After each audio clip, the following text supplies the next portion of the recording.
Your daily digest of current events and commentary. This is Headlines with a Voice. On March 1, 2018, President Donald Trump signed an executive order titled 2018 Amendments to the Manual for Courts-Martial, United States.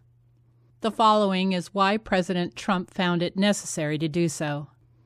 The political reality throughout the United States is that the legal profession is overwhelmingly populated by card-carrying Democrats, liberal lawyers, progressive corporate attorneys, activist judges, and left-wing district attorneys.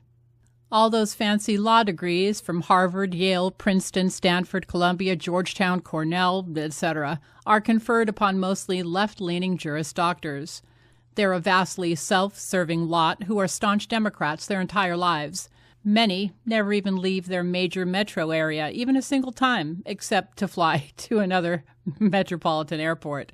The majority of these self-proclaimed advocates get into the business as a way of pushing their personal agendas, as they also promote an overarching and socially destructive liberal platform. The notorious New York City attorneys and Philadelphia attorneys are in actuality the muscle employed by the New World Order globalists and national leaders of cultural Marxism. By relentlessly undermining the nation's system of law, the legal class, and particularly the political class, has reduced the republic to a mere shadow of its former glory. The ultra-liberal lawyers and their subversive associates have literally laid waste to civil society. Their political power is now so entrenched, and the implementation of their agenda is so advanced, that only radical surgery can remove such a cancer from the body politic. The United States criminal justice system is dominated by Democratic operatives at every level within most of the major urban jurisdictions. The best and worst legal counselors among them know exactly how to manipulate the judicial machinery to advance their liberal agenda, and they do so with a vengeance. Ever since President Trump has been President Trump, the nation has witnessed the many ways that the courts have been used to shut down his various initiatives. The Democrat-aligned attorneys routinely collude with the activist judiciary to terminate any presidential order or directive that can be overturned. Because of this ever-worsening predicament, President Trump has had his hands tied to a great degree. The resulting governmental paralysis has left the president with no choice but to apprehend the coup plotters who are guilty of outright sedition. Most of these agents of deep state are committing acts of treason simply because of their political ideology. Others are coerced via bribery or blackmail by their shadow government masters.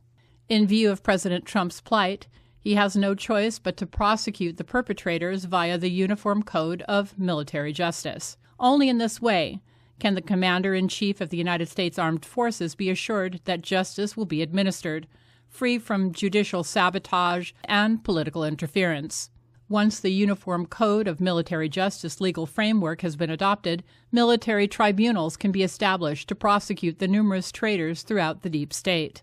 That they all be apprehended expeditiously and simultaneously is critical to the success of this strategy.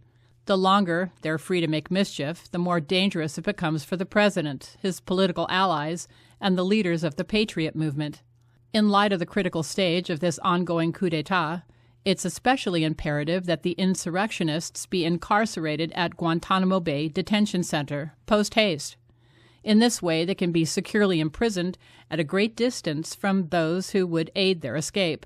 Most importantly, the insurgents can be efficiently moved through the military tribunal process so that justice can be served fairly and swiftly. The civilian criminal justice system would see these cases intentionally tied up in the courts for years on end. In this manner, justice would be continually deferred or subverted altogether through liberal legal gymnastics. The response to an attempted overthrow of a sitting president falls squarely within the domain of the U.S. Armed Forces. For this and other significant reasons, military tribunals must be constituted with all deliberate speed. The more quickly the criminal prosecutions can be conducted, the sooner the prodigious body of hard evidence proving guilt of treason and sedition can be made available to the concerned public. The American people deserve nothing less than a complete airing of the many serious crimes which have been committed by countless political leaders and government officials. In point of fact, the ongoing crime spree carried out to advance the soft coup against the president represents only a fraction of the transgressions by the deep state criminals, rogue intel and Secret Service agents, and the shadow government. It's important to remember that this same cabal of career criminal politicians and government officials has a multi-decade rap sheet that will shock the country. It includes an endless list of state-sponsored terrorism, first-degree felonies, especially VIP assassinations and premeditated murders, outright genocide, war crimes against several nations, grand theft on a massive scale, crimes against humanity, child exploitation crime syndicates, etc. Because the U.S. criminal justice system is incapable of rendering a just and fair outcome to these direly needed court proceedings, the president has no choice but to assign the task to the U.S. military courts. The stark reality is that the aforementioned crime wave is so immense that the civilian criminal courts would be overwhelmed much more than they already are. The ensuing tsunami of criminal cases and civil lawsuits would effectively incapacitate our entire justice system.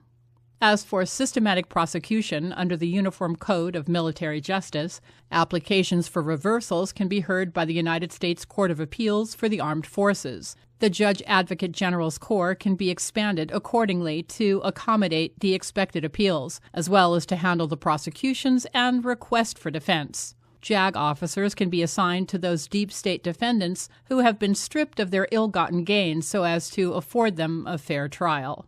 In this fashion, the United States citizenry can be assured that many of the co-conspirators will be taken off of the streets once and for all.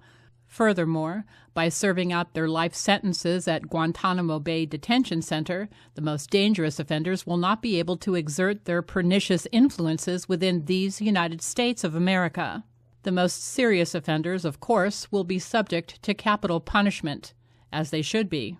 Also note that the single most powerful position in the United States federal government is not the President, nor the Speaker of the House. It is, in fact, the United States Attorney General. As the nation's chief attorney and top law enforcement officer, the Attorney General can take down any government official or corporate CEO with the stroke of a pen.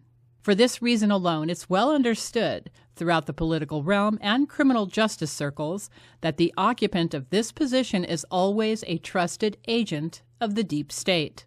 The current order of utter lawlessness and profound criminality that reigns inside the Beltway is a glaring testament to this fact, and the deliberate failure to drain the swamp by Attorney General Jeff Sessions further validates that he's either a covert agent of the deep state or a completely controlled shadow government operative.